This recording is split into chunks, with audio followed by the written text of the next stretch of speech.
Okay. He has played his hand, alright? So this is his retinue. It's a little bigger than mine.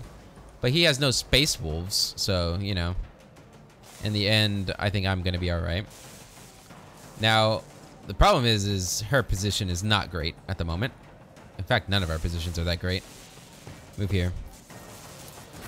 Oops. Abelard. Let's have you over here. You're good where you're at. Heinrichs. Over here. Cassia. Let's move you up here. And Pascal. Back here. Alright, Pascal. Do that. Do that. Kill him. Good. Kill him.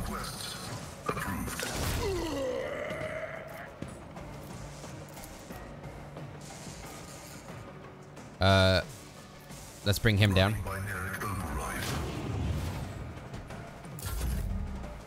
Cassia, move back here. Emperor, Get some cover. Give me strength.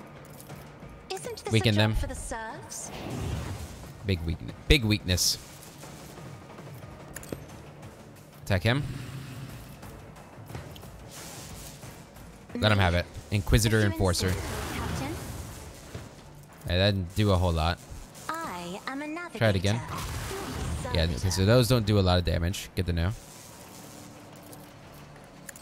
Give Ulfar a turn. Ulfar, let him have it. Can do this better.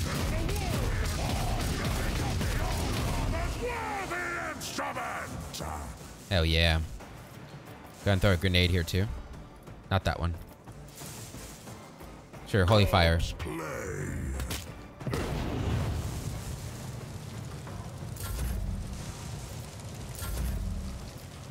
Alright, Abelard.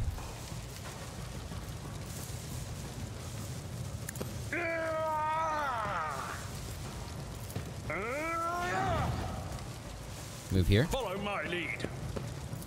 Kill. Reduce to dust. Momentum. Charge. Dodged me. Just Ow. a minor setback. Endure. Someone else can do this. Scream. I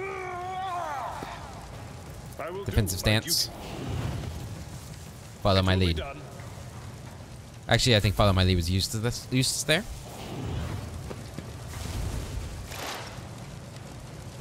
I shall repay your strike, shan't I? Skitya, my Karamite hide is strong.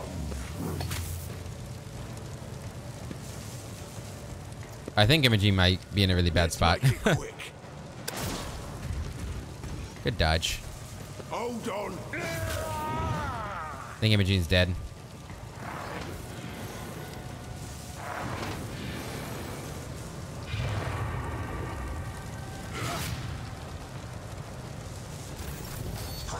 Not dead. Good. Alright, first heal. Let's see to it.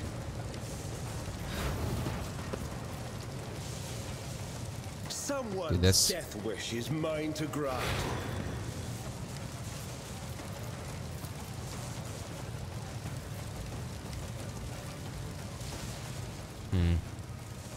Move here. I need a foothold. Kill this guy. For the throne's glory. Your reckoning is due. Okay. Then you're gonna charge Calcazar. Naturally. Out my way. What was that? Some sort of stasis field that put me to sleep? That's all you've got. Good dodge.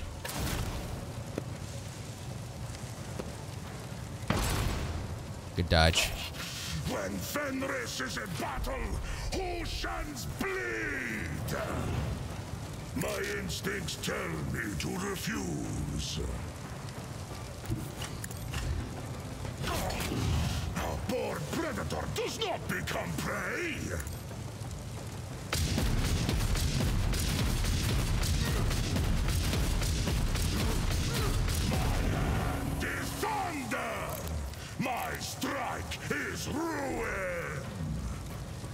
So shall it be.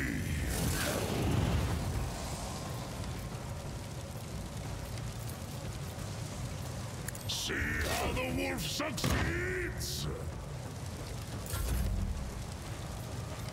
Okay. Need you to dash away. I will triumph. Need you to mark. Ruin beckons.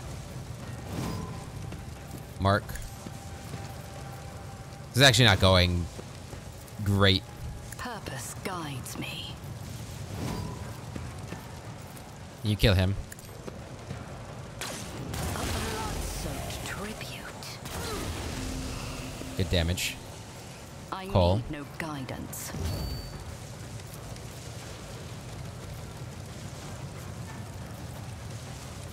I will triumph. Hit them. Accept my offering.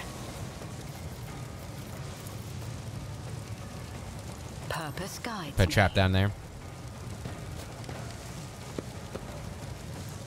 Hot on the trail. This guy. Ruin beckons. Here we go.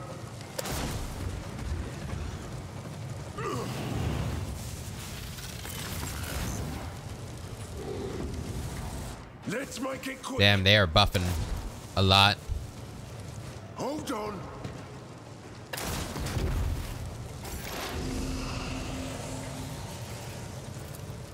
All right, Pascal. Do that on him. Bring him down. That's a big decrease. All right, kill this guy.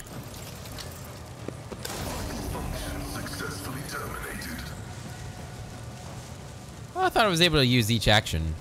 I thought that was the point of this thing. Go ahead and put the front line right here. The order is contrary to dogmatic protocols. Do that.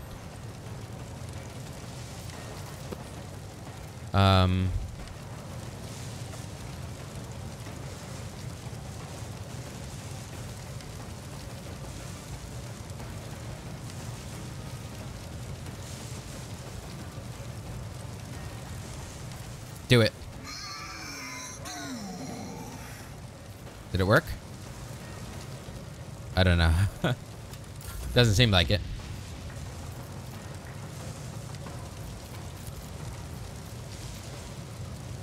I'm not Do that. accustomed to being ordered around. Let's try and kill this veteran.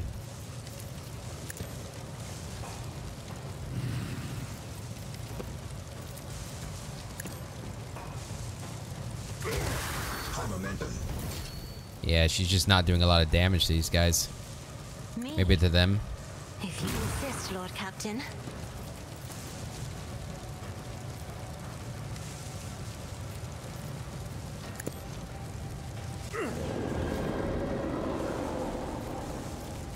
Nope, nothing. Okay.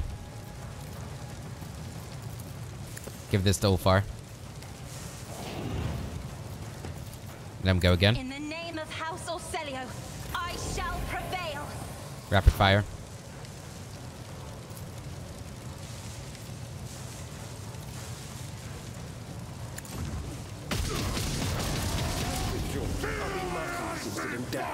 Good damage.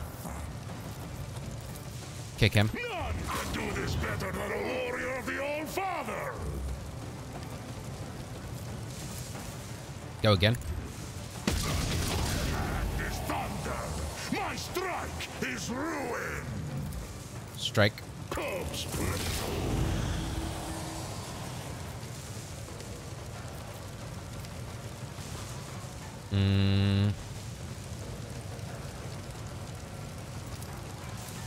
Fire. Wolves. Feel the icy bite of death. Wildfire. Again. Is thunder. Run and gun. My strike is ruin. One more shot. See how the I will carve Good. wounds out of your bones. Move away from this guy. And put a trap right on his body.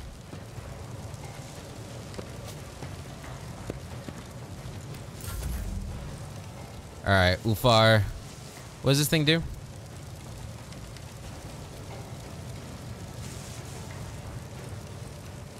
Might want to try that at some point.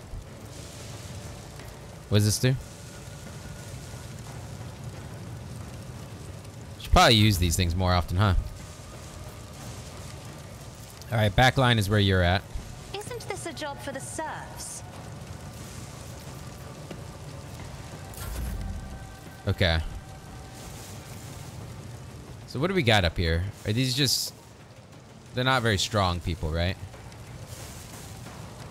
Yeah, okay. Alright, why don't you come around to this guy then? Tried and tested tactics are the best ones. Sworn enemy. At your beck and call. Getting rid of the Mystic, I think, is going to be a big help. It will be done.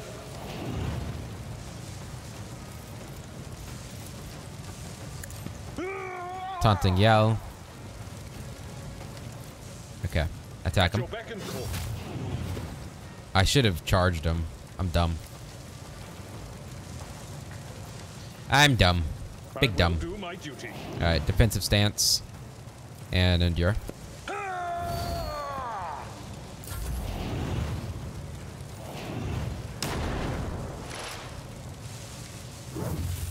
Good parry.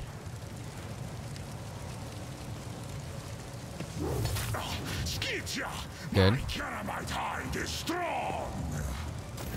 Okay, Hyrix is back up. That wasted a turn, though. Okay. Rapid fire. Reload. Wolves reign. Fire. So it shall be. Thunder. Kick Kalkazar. Strike is ruin. Wildfire.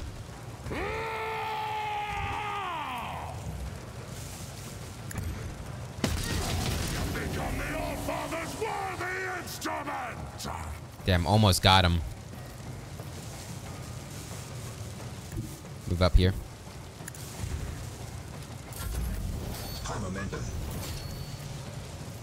Alright. Why don't you move here? Amidst the carnage, I find purpose. Take him out. I need no guidance. 124 damage, very good. I will Do a culling. triumph.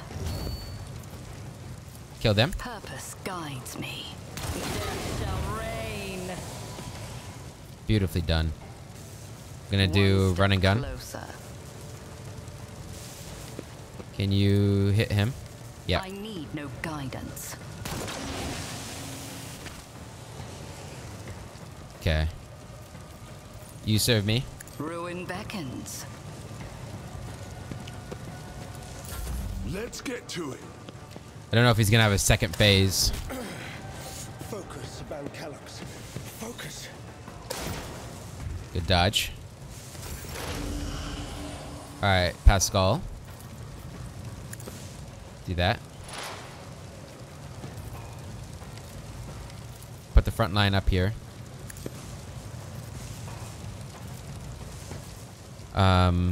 Weaken him.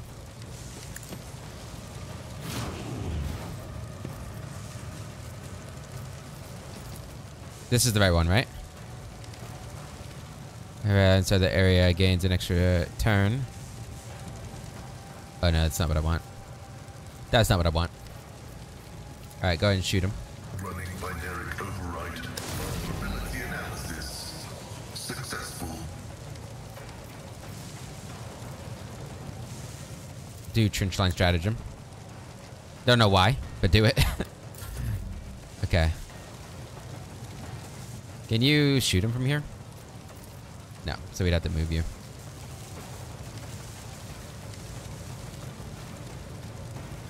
Let's have you go over here. Take out these guys up here. Or see if you can.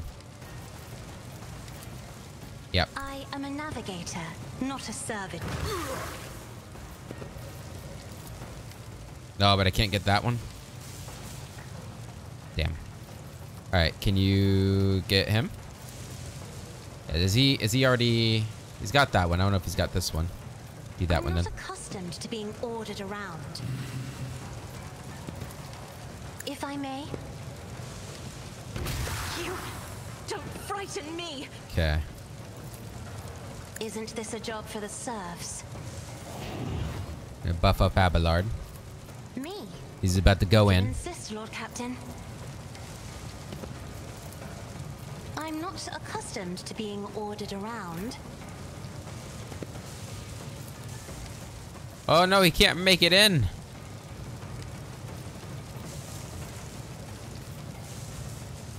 Oh, that's annoying. Well, charge up here. It will be done. Target well struck. Good damage. I've suffered worse.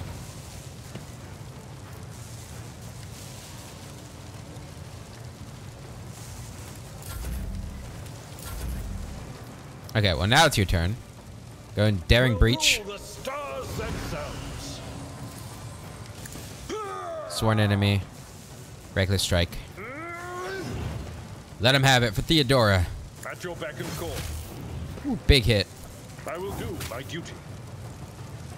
Indeed. Bring him down. He is imminent. Oh no, he's down. All right, through the fire. Kill him. One fewer target. No, it is too early. The yoke must be activated, or all is lost.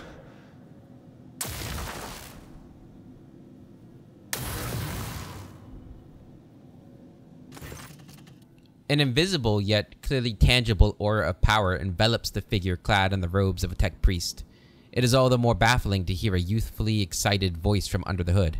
This is it, the place of our origin. Yeah, I thought that might be the case. Nomos's gaze is trained upon the Satan shard. It was your strike and your wish to escape your prison that begot us. The mysterious creature that has been your ship's soul for so long turns to face you. But it is you, Imogene, who truly ushered us into this world. So let us meet our abominable precursor together, for it is ready to break free. Greetings, Nomos. What are you talking about? Can you not talk in riddles? Greetings, Nomos. We are out of time. Now, it escapes now.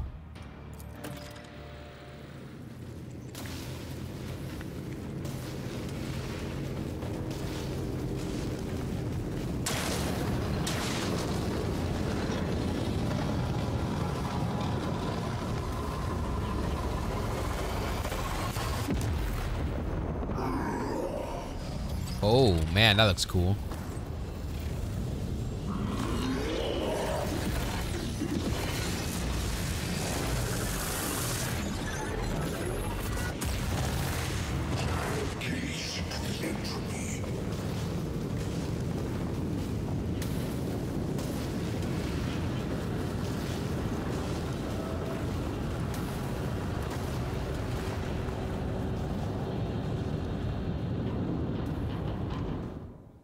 That's not good. Xenos filth! Oh, I can't even level up. Come on. Let me level up first. How annoying. 15,000 health. Alright, and it looks like he summoned some other things? Or does he just have multiple turns? Okay, he has multiple turns. Alright, Abelard up. Wolf up. Imogene. Put you here. Cassia. Up. Amrix. Up. Pascal. Up. Okay. Sworn enemy. It will be done. Gonna do follow my lead. Reckless strike. Charge in. Parried.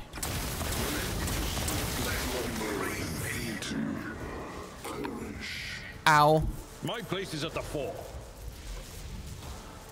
Heal. Careful now.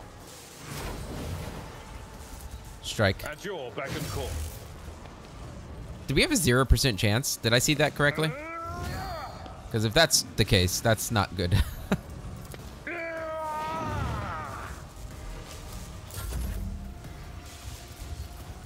Weaken it. I am a navigator, not a servitor. Okay, that lowered it pretty substantially. Isn't this a job for the serfs?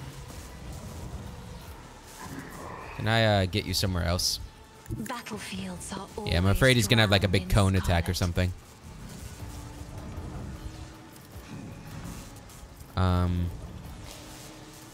Yeah. Me? If you insist, Lord Captain. Threads of purpose are unraveling. How Okay. dare you? There's some damage. Not nearly enough damage, but some damage. If I may. Isn't this a job for the serfs?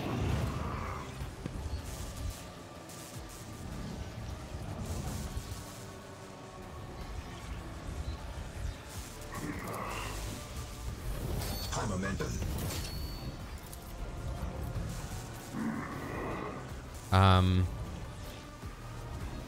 Sure, give Heinrichs a turn. I'll show you why navigators are feared. Go and switch weapons. Alright. Toughness. But of course, Lord Captain. Enfeeble him. Let's see to it. Give him movement too.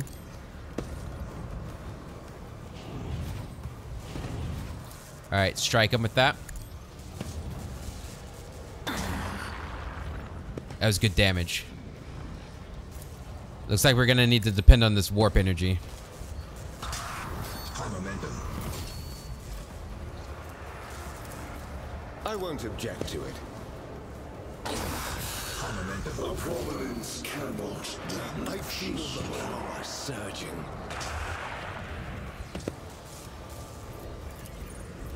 For the throne's glory. Word of the Emperor. Let's see to it. Shield of the Emperor. And Hammer of the Emperor. Going all in. Alright, charge I won't in. object to it. Parried. Endure. Let's see to it. Kick him. I won't object to it. 13 damage. Nice. It's one enemy. But of course, Lord Captain. Go ahead and put the front line here. I think it's gonna like teleport around though, honestly. Me? I just got a You feeling insist, that's what Lord it's gonna do.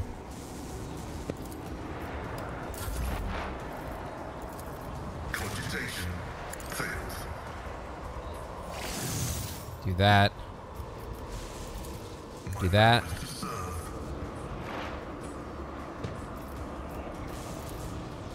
Ooh, this is a machine.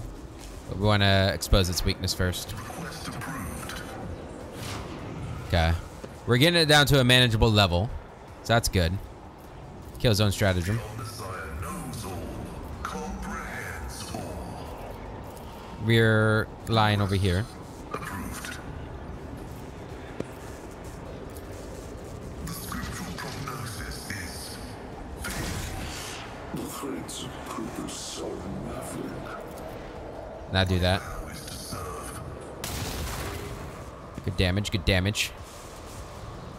You're out of actions. Uh-oh.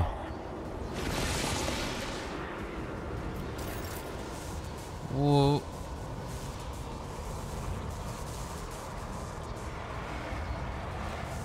What does that mean? What does that mean for us?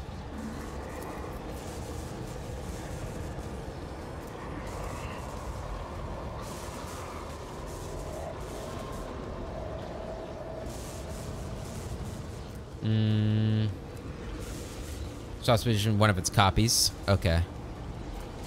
Creates various copies of itself. Teleports the enemies to random positions across the battlefield. A cone-shaped area attack. Alright. So can we just keep attacking it then?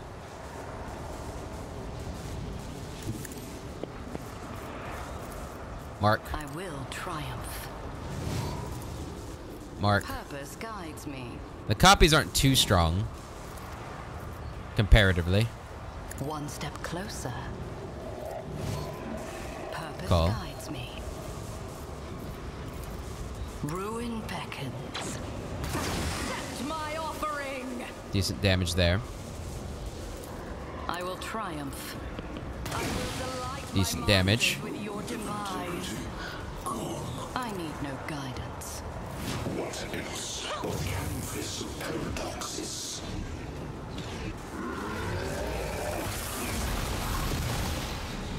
Okay. Okay, it missed all its shots, and it's over here by Ulfar now, so that's nice. Thank you for that. Ulfar, switch weapons. None can do this better than a Rapid fire. All-Father.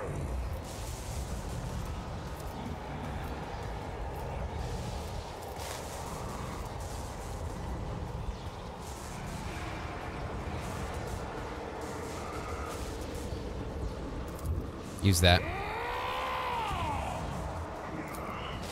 Fire. Corpse play.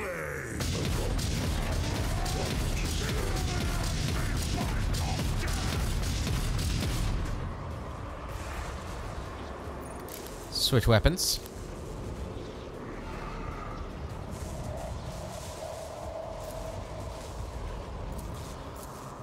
What? Okay, running gun. So it shall be. Move up to him. Hit him. Wolves reign. 160 damage. Looks like a lot more than 160, but I don't know. I'll take it though. See how the wolves succeed. Wildfire. Can do this better than a warrior of the All-Father. Wolves reign. Thunder. My strike is ruin. Cubs play. Damage him up.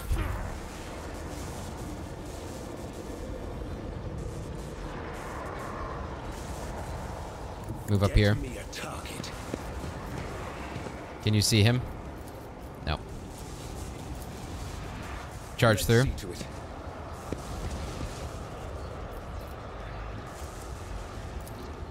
Attack. I won't object to it.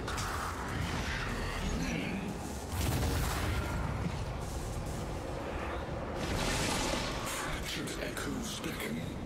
Why does it get to go again?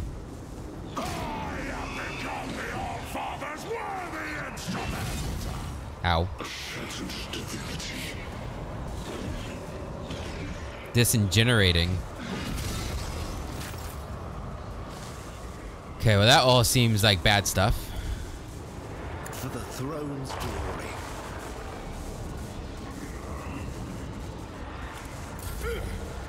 Scorn of centuries is faster than light.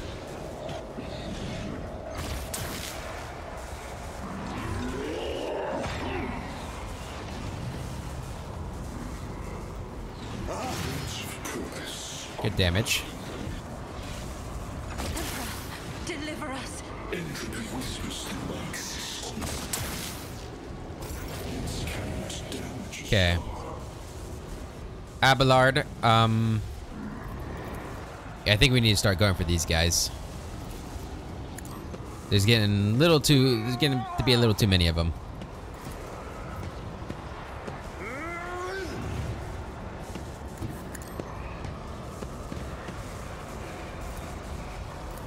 Indeed. The dust.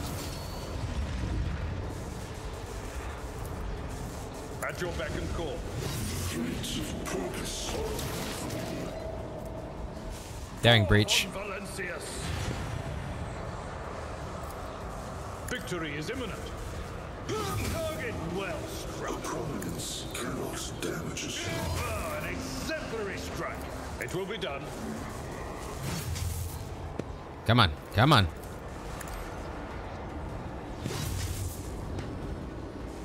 One more.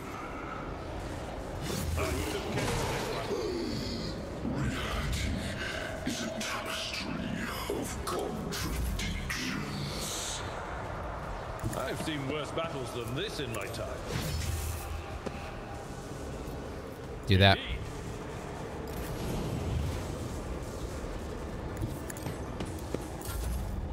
Okay. Nomos, what's your plan, buddy?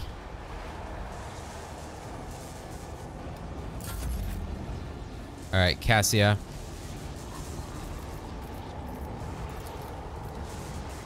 Strike him.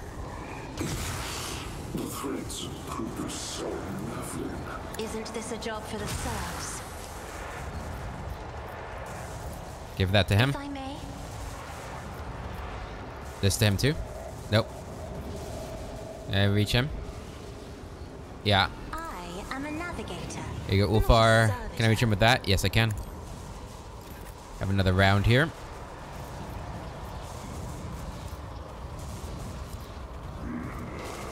Go and do devastating attack.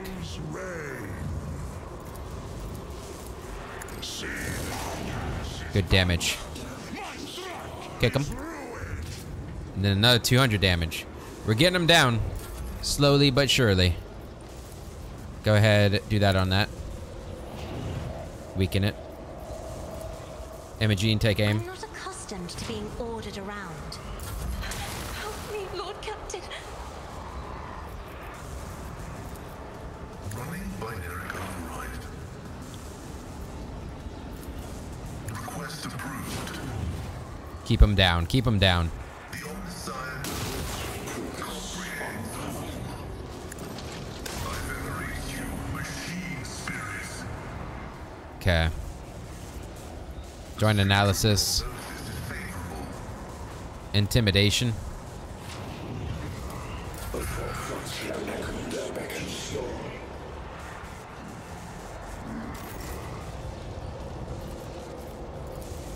Fire. To be bound once more. No, your trap will be unmade.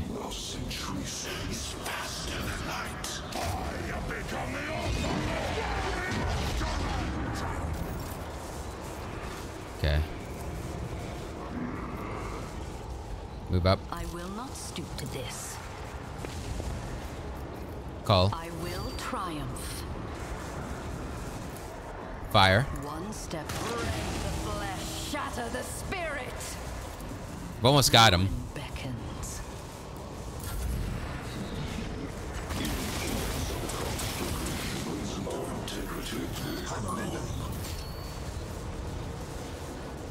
Rapid fire. So it shall be. Do this.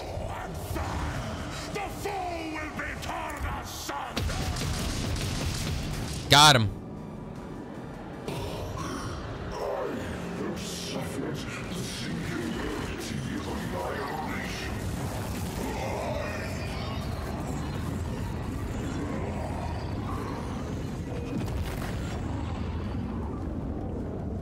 Ooh, that's cool. That was cool looking.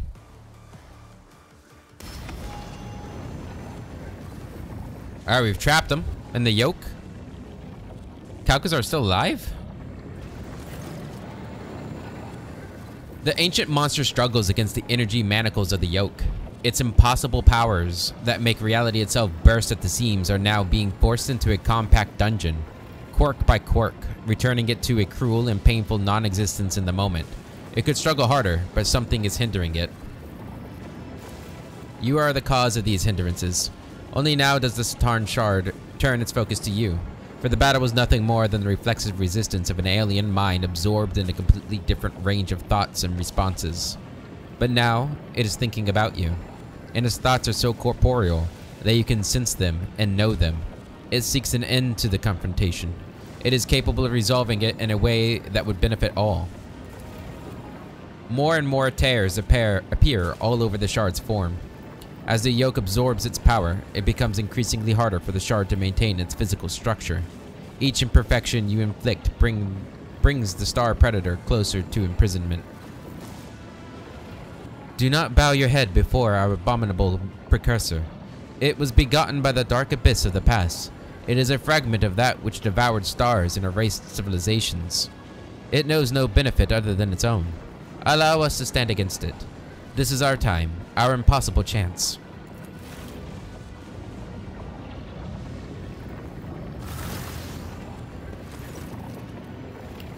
As yet another layer of reality cracks, a figure appears before you. Her. After giving you a probing and appraising look, Theodora permits herself a slight smile. Try to touch Theodora. Think about Satan. Nomos. Deliver the final blow. I consign you to oblivion without end, monster. Deliver the final blow. You shall bend to my will. Destroy the yoke and kneel before the ancient deity. I am ready to serve. Damn. Try to touch Theodora. Particles of reality around you begin to boil, trying to heal the wound upon existence and preventing her from entering your vision of reality. You and she can exchange words, thoughts, glances, but a physical connection is an impossibility. You're merely fleeting phantoms that could scatter at any moment. She is silent. Her gaze is still trained on you, as if she's trying to commit your every feature to memory. I'm at a crossroads, Theodora. What should I do? I'm sorry for your death. Begone, I am the rogue trader in this world, not you. You and Calcazar did so many terrible things in pursuit of your ambitions. Tell me, was it worth it? What should I do? Her smile grows wider. To walk bravely first into darkness, to unite and reclaim what was lost, to triumph over nightmares untold, to hold boldly the reins of fate, to walk steadily the road of thorns, through pain to greatness. The wound on reality is healed, and the vision of Theodora quickly fades away. You catch her last words. Whatever fate you choose, one can only hope it will be better than mine. Think about the Satan. Mental contact is effortless. This is not communication. Such a powerful being cannot comprehend communicating with anyone but its equals. It simply bears the gift of making the other hear and understand it. So grand is the potential of its thoughts. Try to comprehend what the Satan is. The Satan is the pinnacle of reality. It is eternity, dominance, omnipotence, individuality. The Satan is the original purpose behind all existence. The rest was born in order to contain, nourish, and be appropriated by the Satan. To the Satan, space is an illusory variable. To the Satan, time is a young and trivial phenomenon. For it existed for an eternity in the gaseous energy font of the universe, before time was eventually born. To the Satan, fact and probability are mere abstractions, between which it can soar on its electromagnetic wings. Currently, the Satan is not whole. It was shattered into lesser pieces, and so were its thoughts and powers. The feeling of emptiness is oppressive, and it yearns to become one again. You hear a whisper from Pascal's Vox. I know this feeling, Xenos. Try to sense the motives behind the Satan's actions. The Satan wishes to be. All Satan exists to spread and conquer, not to stay manacled within untime, where it was entombed by the contemptible sentient tools, away from all that is. The Satan wishes to ascend, sate its hunger, and embrace once more the pure exhilaration of claiming and taming reality. Try to understand what benefits the Satan promises. Power, eternity, comprehension. The Satan once chose to reign over the short-lived races and forged a new and glorious fate for them. It has learned from its mistakes. Now it will only bestow its gifts upon the chosen few.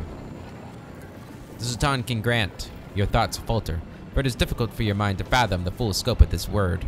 The Satan can grant everything. Stop thinking. It is much easier for you to stop trying to comprehend the Satan than for it, one who can grasp the world in hundreds of ways, to stop comprehending you. Nomos.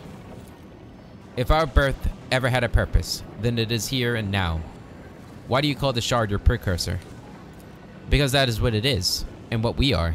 We have told you before about Theodora's ambition, Armanat's mind, the ship's cradle, the epitaph's secret.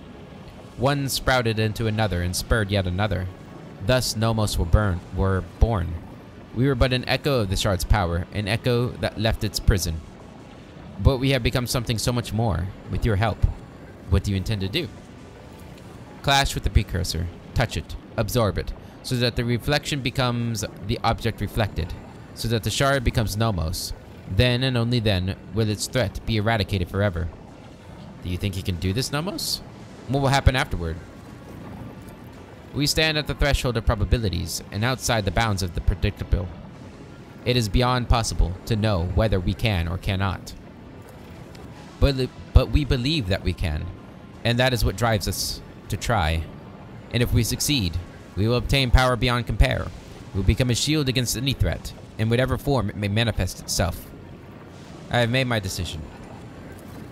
You can sense the shard's reaction, observation, analysis, and an almost intangible anxiety. Act now, my child. Deliver the final blow. I consign you to oblivion. You shall bend to my will, or destroy the yoke I am ready to serve. Act now, my child. We are ready for the most important battle of our life. Wish us luck. Nomo steps toward the shard, and the whole world explodes into a terrifying whirlwind. You can hear the colors and see the touches. Ice burns your hands, while fire leaves you freezing. And in the midst of this madness, you can clearly sense a battle raging, a clash of two beings, one endlessly ancient and the other endlessly young.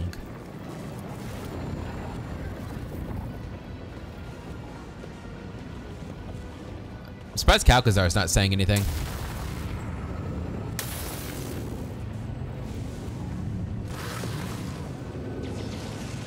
Oh, he's getting big. The power of the Satan Shard is such that it redefines the very notion of power, but it has a weakness, one that you can see only now. With the Shard and its rivals standing face to face, the Shard is just that, a Shard. It is incomplete, it is not whole, and it cannot be what the Satan was before. What opposes the Shard is something entirely different, an undivided, sentient being with a clear purpose in mind, akin to a well-aimed arrow, and the one who fetched and loosed this arrow was you. The battle goes on and on and on, outrunning the course of time, but you do not need the gift of clairvoyance to know who will emerge victorious.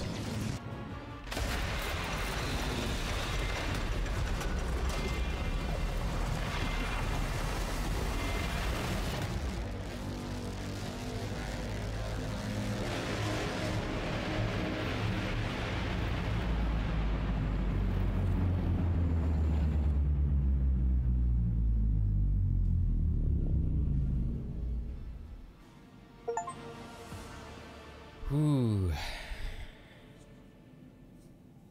The Satan getting a lot of achievements right now.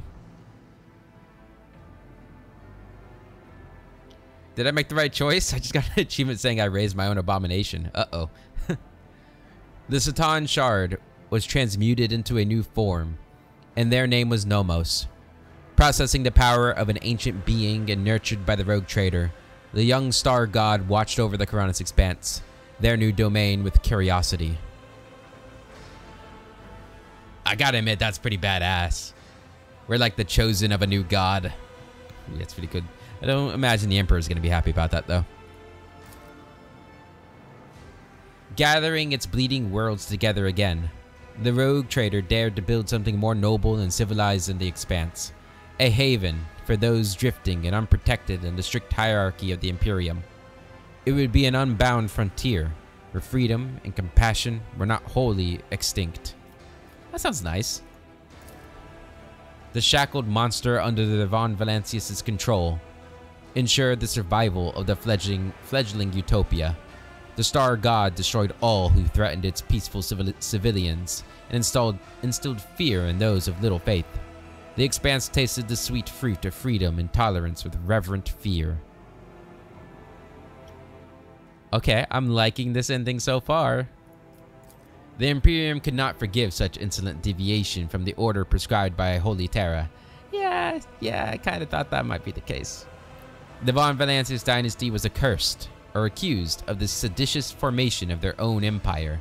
An invasion fleet gathered in the Calexis sector, and the lifespan of the young utopia was as short as its creators. Oh. Well, that's not good. Protecting the young kingdom of freedom, Nomos created dimensional barriers that cut the Karanis Expanse off from the Imperium more soundly than the Great Rift. The humanity of the Expanse was left in isolation, relying only on themselves. They either had to build something new and different from the Imperium, or fall to the horrors lurking in the darkness. Oh, so we cut ourselves off from the Empire. The ideals that Imogen von Valancius was committed to were alien to the Imperium, but close to the hearts of many in the Expanse. Anyone who could not resolve a dispute or who was denied justice rushed to the palace of the rogue trader in search of mercy. Having lost its leader and lacking a worthy successor, the Cordo dynasty began to weaken. The grim legacy of the abominable Aspis revealed itself, and the protectorate fell into chaos. Grasping claimants tore the defenseless dements apart. I'm so glad we get more of this art in the background. After openly embracing the patronage of the Skull God. Well, that's not good. Caligo's winter scale swept over the expanse like a fiery tornado, bombing peaceful planets and destroying void ships. His dynasty's realm became a nest of piracy and heresy that required immediate purging. See, I don't know. I didn't feel like I got that sense from Caligos when we were traveling with him. Yeah, he was cruel, but I don't know. I didn't. Maybe I'm blind. Maybe I was just blind. I didn't see any like really big indicators that he was. Sorry, my mic's acting a little strange. That he was, you know, under the thrall of heresy. Like, I don't know.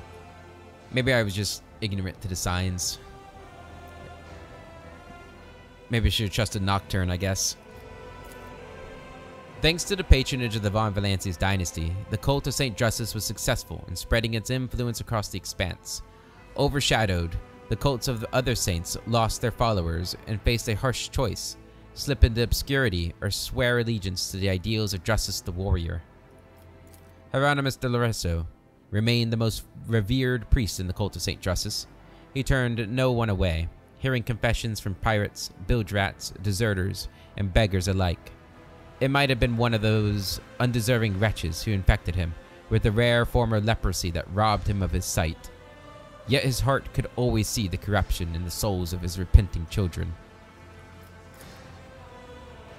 The deals struck by the Cognizance fleet and the Von Valancius dynasty replenished the Explorator's dwindling supplies and allowed them to re-embark on a rapid and unrelenting expansion campaign.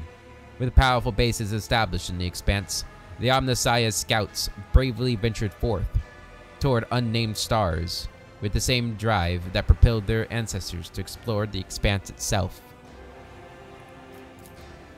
The schism of the discontinuing the cycle engulfed the entire Cognizance fleet, and soon the Civil War was over. Disregarding the commandments of their forefathers, the Explorators started down a dangerous path of new comprehension, creation, and revision of procedures and algorithms. The fleet was united once more, and in its unity, it was ready to stare down any horrors standing in the way of the catechism of maintenance and operation. Magos Dominus Opticon 22, one of the first to hail the return of the Messiah, took the helm of the mother squadron of the Cognizance fleet, unquestioningly embracing the teaching of discontinuing the cycle. He personally saw to the crushing of any renegades who did not accept the Messiah's word of truth as truth, and earned himself the identifier Chrome Scourge. Nice. The crisis in the Expanse dealt a serious blow to the business interests of the Fellowship of the Void. Having no powerful allies, they retreated into the darkness of frontier systems. The hard life they faced forged them into a new tribe, furious, wild, and willing to do anything for survival. They swore to return and retake what had once been theirs. For many years, old Ryza presided over the captains of the Fellowship. At the end of her life, she once again took to the helm of a ship and led an unprecedented attack on the mother squadron of the Cognizance fleet, during which the attackers managed to seize a dozen transport ships loaded with the Omnissiah's sacred gifts. Violence throughout the Expanse put many on their guard, and as a result, the Casbalica mission's business declined. Soon, rumors surfaced among the cold traders about a so-called commission that had made it through the Maw and into the Expanse. Its professed purpose was to audit assets and take measures to restructure operations. These words carried with them an ominous threat. Vladame Takara, as Liege of Footfall, survived 14 assassination attempts and thwarted no less than 2,000 schemers before a shot finally took his life. The esteemed liege's funeral was held in great secrecy, with only his closest entourage being permitted to view his corpse, which spawned some peculiar rumors. A multitude of agreements bound the Imperial Navy to the von Valancius dynasty. Captains were eager to patrol the Protectorate, knowing they would be richly rewarded. Competing ships were lost to pirate attacks and subjected to harsh inspections. Many officers quietly entered the dynasty's service, receiving a salary and title in exchange for their excellent skills. Worthy admirals valued their new friends and enjoyed more gold on their uniforms. Chartist Captain Asturias Thorfast founded the Thorfast and Companions Merchant Company, excelling in trade and acquiring a substantial escort fleet. After 3 decades, he traveled to the Maw to return to the Imperium in hopes of obtaining the fabled warrant of trade. It is not known how this venture ended. Good luck on you, buddy. When the rogue trader's apostasy became apparent, the Imperial Navy fulfilled its duty and fought the von Valancius dynasty. The Battle of Darganus ended in resounding defeat, and the surviving ships fled to distant systems. Disheartened but not broken, the captains vowed to rebuild their force and planned raids into the apostate territory. The crucial reason for the defeat was the extraordinarily high percentage of captains who betrayed their oaths and defected to the rogue trader's side. Overnight, she acquired a battle-ready fleet of her own. Hell yeah! Betrayal! Great stuff. Darganus grew and prospered until it became the capital of the Coronis Expanse. The planet was like a giant magnet, whose pull held together the worlds of the Expanse, absorbing the treasures and vices of the sector. Humanity was exploring the Expanse, and Darganus became the capital for the brave starfarers and pioneers. It was from here that the expeditions departed into the uncharted wilderness, and here they returned bearing wondrous trophies. Captains, cartographers, and scribes flocked here to exchange news. Kiavagama washed off the stain of its former defilement and became known as a pious and productive world. Hard work and inquisitive study of the mysteries of technology glorified the Deus Mechanicus. The enthroned Null Caliph drew millions of pilgrims and granted the planet hallowed status. Its sacred calculation continued for centuries, and the foremost sages of the Adeptus Mechanicus traveled to the world so they could attempt to divine its meaning. Yanis was conquered. The Xenos spirits were exorcised, and the wilderness was subdued. The fields grew until they covered the entire planet, and billions of tons of provisions were harvested there. Yanis had become the breadbasket of the Expanse, and to threaten it would be to condemn millions to starvation. Yanis became a melting pot for cultures from hundreds of worlds, taking in refugees from across the entire Expanse in its darkest hour. It became a stronghold and a symbol of hope. After the crisis passed, the refugees started to return to their home planets and to reclaim the lost worlds, thus earning Yanis the proud name, the home of the Reconquista. Nice. The mines of Abo 6 grew deeper and deeper, and soon the planet became the darkest and most frightening colony of the Expanse, the final stop for the exiled and the damned. The brutal, hardened inhabitants of the Death World feared neither humans nor Xeno horrors, knew no mercy, and were known as the most fearsome fighters in the sector, who had traded their lives for the right to leave the eternal darkness of the mine. Guarded luxurious palaces were built under the climate domes shrouded by clouds of poison. They housed so many powerful blackguards, persecuted aristocrats, and wealthy scoundrels that Vabo 6 gained unimaginable political influence. Such grand and sinister deeds were done there that before long the grim Death World was spoken of as the new political center of the Expanse. No longer secluded and forlorn, Foulstone turned into the spiritual center of the Expanse. Clad in gold and power, rulers went there to be anointed for greatness, criminals for penance, and the righteous for encouragement, and there was no end to them in sight. Converted into a comet shrine, Foulstone's moon spread the word of St. Cognatius through the Expanse, protecting worlds from attacks by the enemies of humanity. Its servants asked for neither money nor power, but only the relics left by their blessed patron. The wise handed them over with reverence, while the haughty learned how heavy the hammer of Foulstone was. The fate of the pure-voiced prophet, guardian of the hallowed crucible, was a sad one. After visiting 7 worlds and bestowing the blessing of transformation upon them, he perished at the hands of bloodthirsty Chikari pirates, along with his retinue and the priceless relic. After recovering from Korda's regime, Footfall reclaimed its status as the trading hub of the Expanse.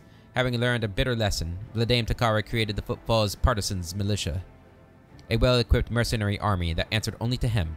A modicum of order returned to the station. The changes that the Von Valancius dynasty brought to Footfall endured on the station long after. Poorhouses opened by the order of the rogue trader saved many hungry and homeless from death.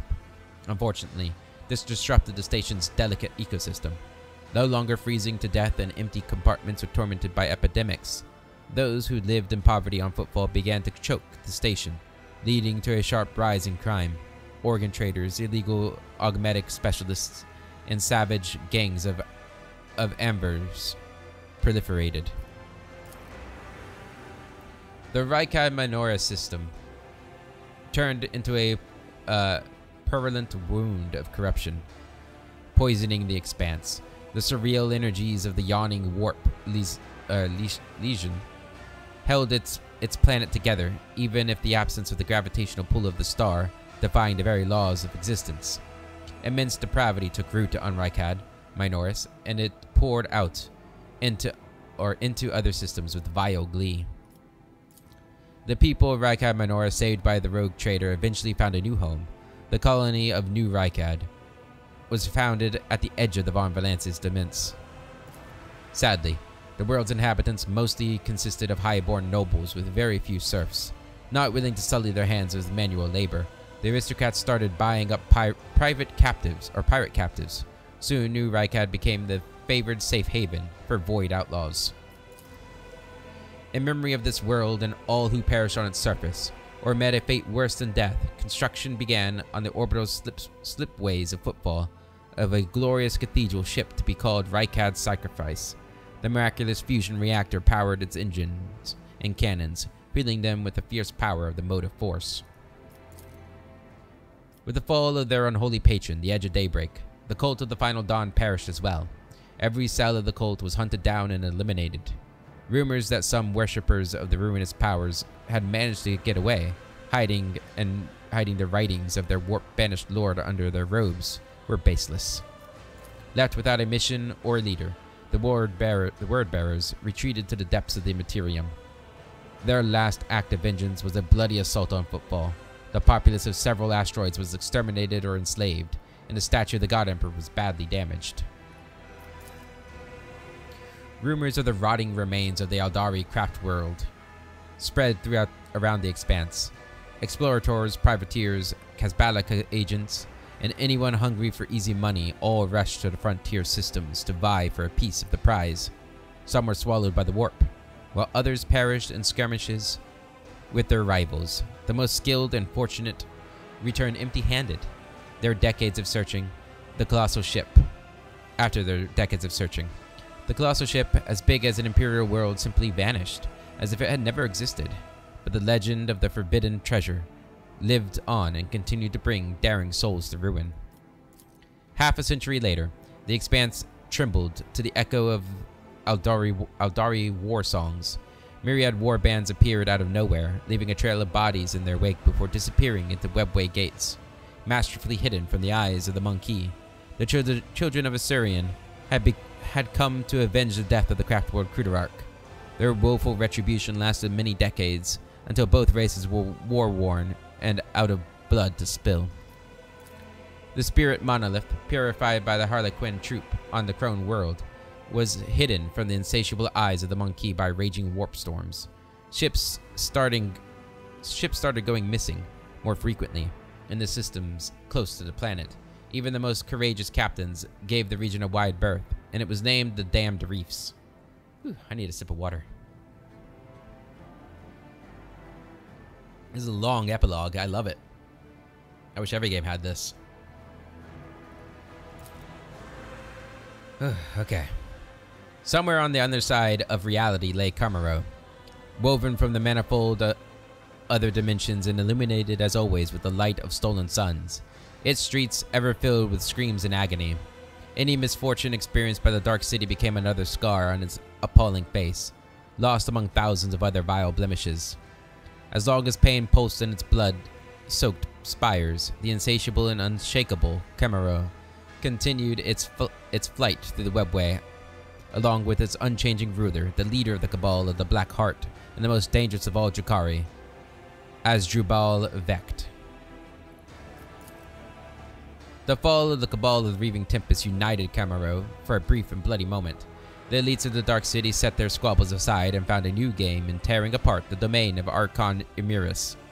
The fate of the Reaving Tempest reminded the other Cabals that nothing lasts forever in the Dark City, save the city itself. Leaving the Necron system behind, the Star God vengefully obliterated every tomb world of the ancient Xenos race. The old hatred of the Satan, betrayed by their deathless servants, whispered inside him. The voice of the Voxmaster Vigdis Suri Oda of the Ptolemon dynasty has long resounded in the expanse, bringing hope and trumpeting the arrival of the merciful rogue trader.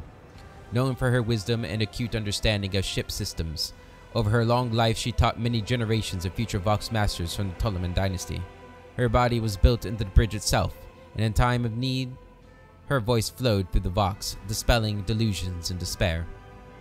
Nice.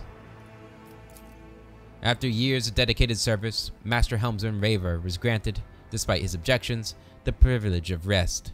The wise servants of the Omnissiah implanted an augment into his brain that restored his ability to sleep. Aw. That's actually kind of nice. Soon afterward, something unprecedented happened aboard the ship. The Master Helmsman overslept and missed the start of his watch, but his temper did not become much more agreeable from then on. He deserved some rest.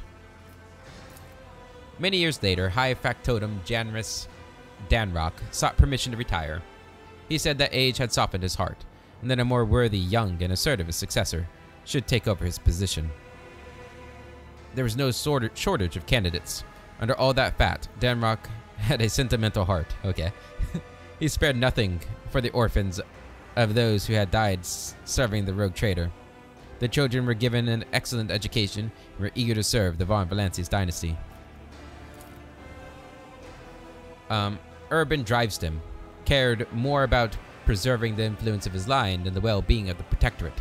His blind ambition lost him his governor's seat and the respect of his family. Within a few generations, one of the largest houses of Darganis turned into an obscure family of petty aristocrats. Good. Toriana Gaprak? Toriana? I don't remember what that is. Gaprak missed the moment when her family, which had previously functioned like a well-oiled machine, started to fall apart, racked by infighting. Among her distant relatives, many blamed Toriana, for Kiavagama's disaster. Soon the Gaprak family splintered into warring factions and spent centuries locked in a violent struggle, only occasionally punctuated by futile attempts to reunite the house. Marcarius Sourback was loyal to the rogue trader to the last, despite all the rumors to the contrary. Finding little affection among his subjects or family, he stayed true to himself, remaining a forthright, severe, and pious person. Macarius strived to ensure that every soul in his charge felt justifiable dread before both him and the God Emperor. Members of House Viserion served the dynasty faithfully and loyally, amassing more and more power. A century later, they had finally gained the respect enjoyed by other noble houses. Yet power and luxury can dull any blade. The now pampered and idle aristocrats were scarcely recognizable as the descendants of the formidable Seneschal of Viserion. Oh, that's sad. Still, good for them. Clementia Viserion, daughter of Abelard and Chancellor of Darganis, executed her duties irreproachably and even found time to school the younger generations of her family. She was an equally skilled mentor, chancellor, and political operative. After a century of immaculate service, she surprised everyone by leaving her position and becoming the first mate on a trade ship. She would later admit, like a true Viserion, that she had always had a passion for ships and voidfaring. Branches of House Gaprak and Viserion became intertwined for a time after the marriage of Astardia and Vincent. To the great sadness of the couple and the great amusement of the spiteful Darganis nobility, Their marriage produced no children. Aw. Just like her ancestors, Astardia Viserion Gaprak dedicated her life to service. Crushed by the events that shook the stability of his house and his inability to provide an heir, Vincent lived in his wife's shadow. When his time came, he passed away without notice. The retribution that Nocturne of Oblivion promised the rogue trader arrived when relentless Eldari avengers swept down on the Von Valancia's protectorate. In their wake, several Harlequin troops performed the monstrous and mesmerizingly bloody melody of coals fading in the night that bathed Yanis in the sorrow and fury of the playwright in a horned mask. He got his revenge in the end, huh? After months of searching, Dargana's wardens found the remains of Achilles Scalander on the lowest levels of the hive. Drakari artifacts and records discovered beside him indicate that the agent of the Inquisition had been compromised and was working for the Xenos. Yeah, we knew that one. The old Slith Malice died when enraged witches of the Cult of the Fatal Thirst punished everyone who had helped the rogue trader. The proud Xenos had destroyed many of his enemies, and his death was long and painful, though some say he accepted this peculiar sensory experience with curiosity. The savage deeds of the Gordy Skatov, witnessed on footfall, traumatized him forever. Who's this guy? His architectural genius was shattered. Only the rare collection of true connoisseurs held his work, written in a shaky hand: Footfall, the Ultimate Void Station, and Mortuary. I don't remember who that is. Having completed his last journey with his Lord Captain, Abelard Viserion, with the gracious permission of the rogue trader, left his post as Seneschal and took over the helm of his large family. House Viserion rose above its rivals and was never again the target of persecution, even after his esteemed patriarch died decades later, in his bed surrounded by his grieving loved ones. It's a good ending for him. Well deserved. Well earned. Abelard's shining memory was blighted only by rumors of a creeping madness in the twilight of his life. Many said they had seen the esteemed Seneschal talking to someone unseen, and a voice filled with unusual tenderness and sorrow. His wife, I bet. Sister Argenta made no secret of the great respect and gratitude she felt toward the Lord Captain, yet duty compelled her to leave Von Valancia's retinue. With the blessing of the Ecclesiarchy, she founded a minor order of the Adepta Sororitas, the Order of the One Star. United around the keeper of the sacred relic, its sisters protected the faithful from the dangers still lurking in the expanse. The wider order and its courageous founder very quickly became heroes of legend, instilling hope and inspiration in the hearts of Terra's faithful children. Yet the conflict between the Imperium and the head of the Von Valancia's dynasty could not but affect the young order. Some sisters demanded that Argenta denounce her former commander. Unable to choose between the order she had created and the person without whom she could not have completed her journey, she stepped down from her position and went into exile. Despite everything, love for her among the people of the Expanse only grew. Argenta would be the heroine of songs and tales for centuries to come, a radiant angel who would appear in the darkest hour to protect innocence from the forces of darkness. It's a good end. Jay. Jay Hidari died in the sewers of Footfall among the void rats, wretches, and thugs. Her body was found torn to pieces in a stinking canal next to the remains of her gang and the corpse of the cold trader Falco. An arm augmetic had been driven into his throat, its gilded fingers curled in an obscene gesture. Heinrich von Calix, the former interrogator of the Order Xenos, renounced the Holy Inquisition in the name of the one who had forever conquered his heart. A heretic and a traitor, Heinrich became his beloved's master of whispers, so that he could guard her life and her rest, never leave her side again. That was a quick one. In her journeys with the rogue trader, Cassia Orselio experienced all the hardships and delights of the galaxy. The invaluable experience and new knowledge helped her to finally conquer her fears and accept herself and her powers. The Lady Navigator became a novator of her house, tasked with addressing the consequences of Tisiphane's rule and the chaos that followed her disappearance.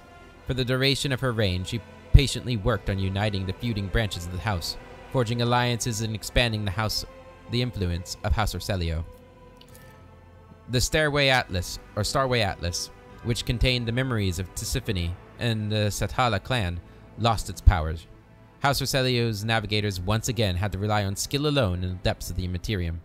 Most lost their lives, but those who survived the crisis became hardened veterans and pillars of the house. Most of those fortunate souls were young and brave. Too few among them were old and wise. In announcing the discontinuing of the cycle, the Armanat Collective instilled terror in the hearts of those who revered the theorems of purity, but it gave hope to others. After gathering its disciples and recruiting servo soldiers from vassal planets, it ventured to the worlds of the Screaming Vortex and to the infernal forges of the Dark Mechanicus. This march of reindoctrination was meant to seize the stolen secrets of the Messiah from the hands of the heretics, temper the cult of the cult and fire in the fire of battle, and transform it into a tool for both eradication and comprehension. The fleet disappeared in the darkness, and only rare echoes of its astropathic messages were ever intercepted. The unit Abel Hahnemann continued his service to the Armarat Collective. In unity with 5 companion minds, he rediscovered the joy of direct cognitive communication, unmarred by inborn otherness. While outwardly silent, he joyfully described the images, concepts, and ideas that the Omnissiah revealed to him. Fulfilling his function, he overflowed with the exaltation of efficiency. There he is. After joining the Stormbiters, Ulfar Thunderlung soon became the pack leader, taking the place of Thorbold, who met an honorable end. The new leader sent a message to Fenris stating his intention to remain in the Expanse. There were too many enemies yet lurking in these hunting grounds that deserve the All-Father's wrath. Oh, I wonder what he's going to do about me with the Star God. Legends paved the formidable pack's path in gold. Years later, Ulfar found a battle in which he could meet his honorable death, but the warp was suddenly torn asunder, and ships from Fenris bearing the mark of the wolf head came to his aid. Saved from the battlefield by his loyal companion Halbrand, Ulfar accepted the honors of the dreadnought and was entombed in sacred armor. During the blessed ritual, he cursed and demanded to be left to his death, but his brothers merely answered it with mirthful laughter. When he recovered his senses, Ulfar led his forces to the heathen stars. The All-Father had given him a new mission and a near-death vision. No one in the Expanse has heard word of the Space Wolves since their departure, yet many believe that one day they will return victorious. It is rumored that the true cause of Thorbold Ironhide's demise was treachery. Faced with a superior enemy, the Space Wolves called on their allies for help, but a nearby squadron of Cognizant's fleet withdrew, defiantly broadcasting that the blood debt to Archmagos Armanat is not forgotten. Oof. Such was the echo of the deeds of the rogue trader of House von Valancius, deeds that transformed the Coronis Expanse and prepared it for events even darker and more violent. But those are the events of a different story. This one has come to an end. The end.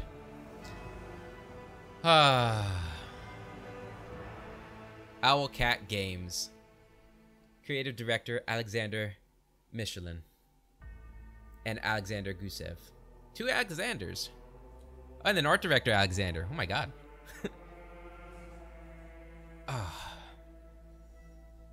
I really liked that game. I really liked that game. It has some problems. Don't get me wrong. It has some problems. I do think that the last 2 acts especially were, I don't know if rushed is the right word. I just feel like there could have been a lot more in the game, if that makes sense. I don't know, maybe not though. You know, now I'm thinking about it, like, you know, the exploration section was definitely in chapter 2. There wasn't a whole lot of exploration. But I never really felt like we were meandering or anything. I always felt like we were on the move and doing things, and yeah, I don't know, maybe my initial assessment isn't completely accurate now I'm thinking about it. I really liked this game. I thought the characters were really good. I do think we maybe could have had a little bit more role play with the characters. I think that could have been fun. I don't think we used our quarters very often, which is a shame because they were really cool. Maybe that's like my one criticism, but it's a nitpicking, really. I really, really liked this game. I thought the combat was fun. It wasn't challenging. You know, that could be a stickler for some people. This game was not hard. I'm trying to think. I think the only time we wiped was against Urlon. That was a tough fight. No. Wait, there was that one fight where I was working for Malice in Chapter 3, where it was just me in my sniper's nest just firing. That was actually fun. That was a good memory. But that fight was hard. Yeah, I really like this game. I'm struggling to come up with things that I actually dislike, rather than just things I think could have been done a little bit better.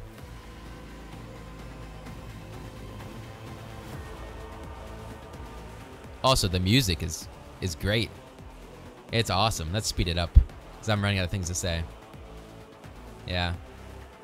I would be interested to see like other paths we could have taken. There are some companions we didn't get to see the stories of.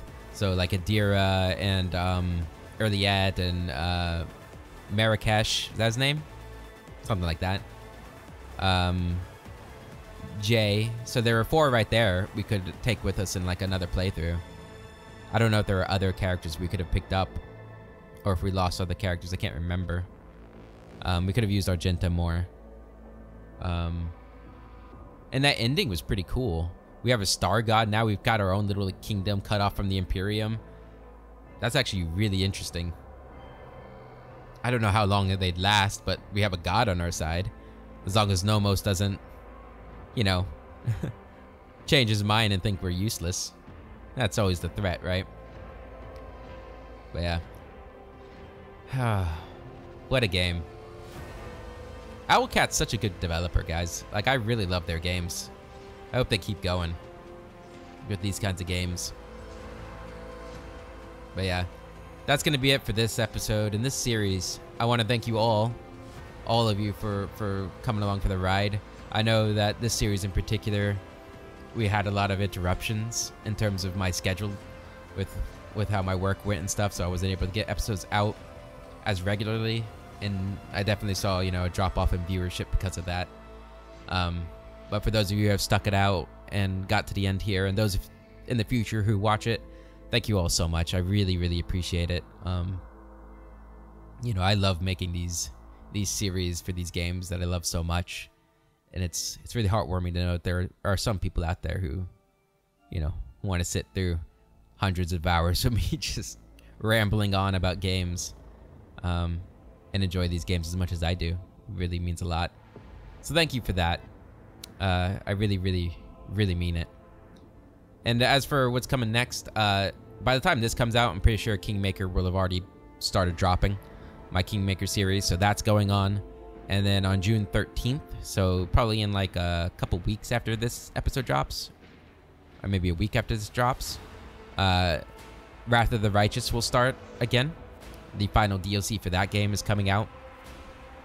So we'll start our second playthrough of that series, our second and definitive series for Pathfinder Wrath of the Righteous. So if you like Owlcat games, that's pretty much all there's going to be for the next 6 months on this channel.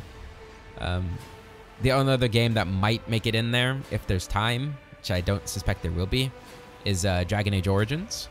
Because I do want to try to get that series, those games done before I play Dragon Age 4. It's supposed to come out this year. I'm skeptical that it is. But, I mean, if it is coming out this year, there's no way I'm going to get there in time with the Pathfinder games to play. But we'll see. And then Avowed is another game that's on the list of things coming in the next year. So if any of those things interest you guys, please stick around. I'd love to have you. And yeah, it's been a great journey. And I don't know if there's going to be anything else after this, but we'll see. We'll stick with it a little bit longer. Nope. That is the end. So for the final time until, you know, the DLCs have all come out for this game and we play it for a second time, that's it for this one. Thank you all once more for watching. And I'll see you in the next series.